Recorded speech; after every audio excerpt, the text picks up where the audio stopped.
God showed me something I never expected. There are moments in life that divide your story into two chapters: life before death and life after death. And for me, that moment came when my son Logan left this world and went home to heaven. Losing a child is something no parent is ever prepared for. It breaks your heart in ways that words struggle to describe. It changes the way you see life, the way you see the future, and even the way you understand faith. But something I never expected happened in the middle of that unimaginable pain. Miracles began appearing, not always in the way people imagine miracles, not always dramatic or loud, but deeply personal moments that revealed God's presence during the most painful season of my life. And when Logan was alive, he brought light to everyone who knew him. His kindness, his humor, and the way he loved people made him someone who left a mark on every heart he ever touched.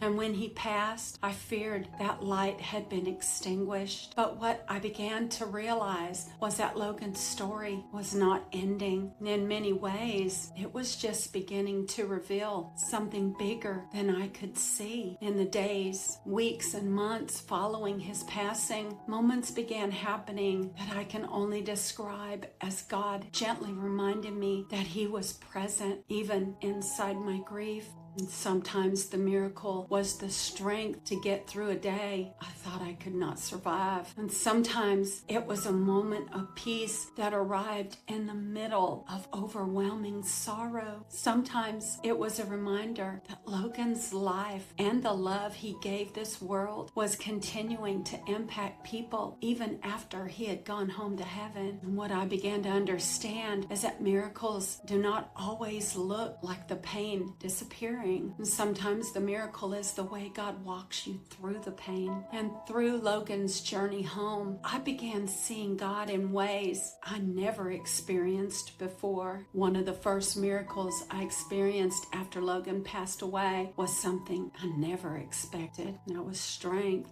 When you lose a child, the pain can feel so overwhelming that you honestly wonder how you will survive. There were days I woke up and my first thought was, God, I can't do this anymore. The grief was heavy. The silence was painful. The absence of Logan's presence in my daily life felt almost unbearable. But somehow I kept going, not because I was strong enough, but because God was carrying me when I couldn't carry myself. There were moments where I would pray through tears, asking God for help to simply make it through the day. And every time, somehow, He did. And sometimes that miracle looked like a small moment of peace in the middle of chaos. And sometimes it looked like a friend reaching out at the exact moment I needed encouragement. And sometimes it was simply the quiet awareness that even though my heart was shattered, God had not abandoned me. The Bible says that God is close to the brokenhearted. And after Logan passed, I experienced that truth in a way that became incredibly real for me.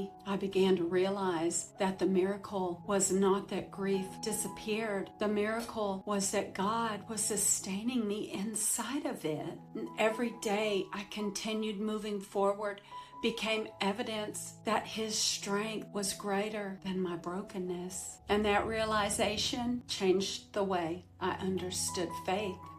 Faith was no longer just something I believed. It was something I was experiencing now. Another miracle that revealed itself after Logan's passing was something beautiful I could never have imagined. His legacy. And when someone you love leaves this world, it can feel like their story has been cut short. But what I began noticing was that Logan's life was continuing to touch people in ways that were unfolding even after he was gone. People began sharing stories about how Logan had impacted them, stories about his kindness, stories about the way he helped other people, stories about moments that had meant so much to them, but that I had never even known about. And each story felt like a small window into the beautiful life he lived. And it reminded me of something powerful. Logan's life mattered. The love he gave people mattered. And that love, it didn't disappear the day he went to heaven. It continued to ripple outward through the people whose lives he touched. One of the most powerful reminders of his legacy is Logan's son, Bryden. And when I look at Bryden, I see the continuation of Logan's story, his laughter, his spirit, the way his father's love continues living through him. That realization has become one of the most beautiful miracles in my life today. Logan's time on earth may have been shorter than I ever wanted it to be, but the impact of his life continues, and that legacy is something that no tragedy can ever erase. And if you're walking through grief right now, I want you to know something. God hasn't left you. Even if it feels quiet, even if it feels heavy, He's still there. And if this message touched your heart, I'd love for you to share it with someone who might need it today. And if you feel led, tell me in the comments about your story. Where have you seen God show up in your pain? You're not alone in this, and you don't have to walk it alone. God is still working, even here. And your story, it isn't over. And with love always, Angela and Logan.